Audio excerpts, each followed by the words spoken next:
In the palace kitchens, he had once been a legend. By dawn, the courtyard would already echo with the chop of his blade against worn cutting boards, precise and rhythmic like a drumbeat. His knives moved like extensions of his will, flashing through pork belly, scallions, lotus root, fish bones. Under his hands, sesame oil bloomed like spring.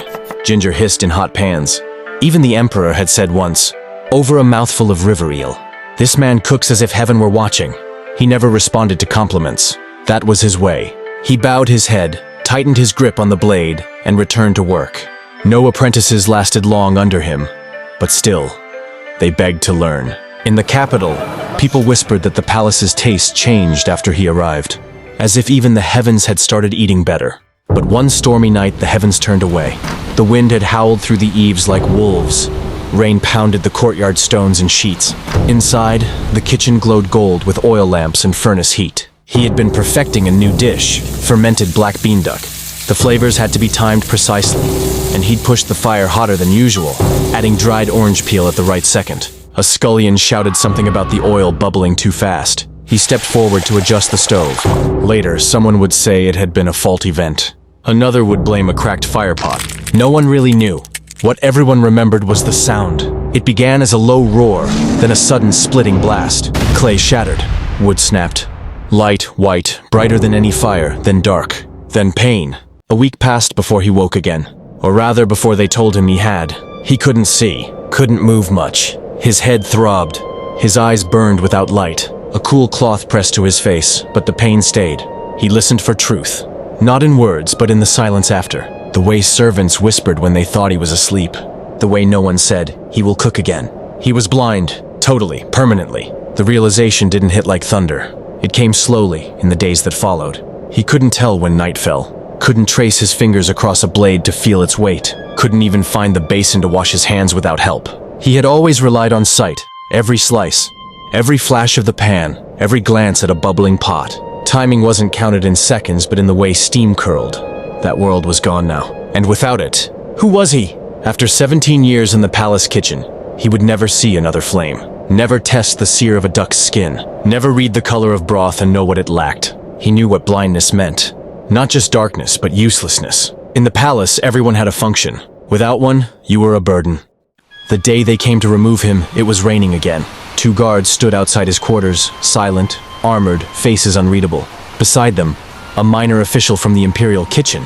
Bureau stood rigidly in his dark, green robe, the lowest rank permitted to speak for the throne. His voice carried the monotone of a man reciting regulations. By the laws of the Office of Imperial Feasts, you've been granted compensation. The blind chef sat stiffly, legs crossed on the bed mat. His eyes, now clouded and scarred, didn't move, but he tilted his head slightly toward the voice. A shack by the canal, and a bag of coin. Enough for 3 months if you're careful. The blind chef didn't answer, but the words twisted inside him. 3 months. They gave me 3 months to vanish. After 17 years. He didn't need to ask which canal. He had walked past it before on supply runs. The water moved like tar. Rats fought openly on its banks. The smell stayed in your clothes for days. Even beggars avoided it. He had once served ginger crab to the war minister's mother. Carved honey lotus flowers for the empress's festival table. Now this. Will you stand?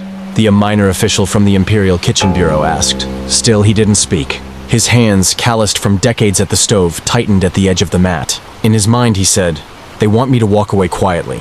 No mess, no fuss, just disappear." The guards shifted. He heard their armor creak. One of them exhaled, young, maybe nervous. "I will help him," said a minor official from the Imperial Kitchen Bureau quietly. Not kindness, not mercy, just protocol.